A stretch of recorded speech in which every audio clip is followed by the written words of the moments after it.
Daugiau kaip 15 metų Formulės 1 trasose įspūdingus rezultatus demonstravęs Davidas Coulthardas į Lietuvą atvyko jau vakar.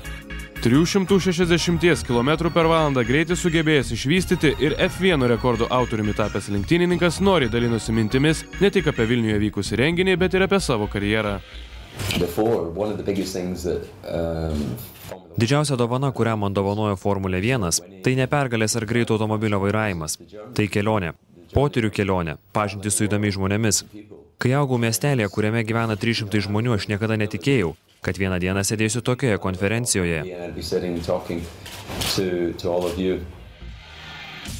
Davidas Coulthardas įvairiomis akcijomis ir projektais stengiasi įkvėpti jaunosius lenktynininkus. Taip pat Britas atviravo, kad pirmosios susidomėjimo autosportų krislelius rodo ir jo dvimetis sūnus. Džiaugiuosi matydamas jo domėjimąsi automobiliais. Jei jis nuspręstų tapti lenktynininku, palaikyčiau jo sprendimą. Jei nuspręstų tapti baleto šokėjų, skatinčiau užsiimti golfu. Po spaudos konferencijos visi norintys turėjo galimybę pabendrauti su svečiu ir išvysti patį bolidą. Marius Zaremba, Viktoras Radajevas, Sport 1 Žinios Plius Vilnius.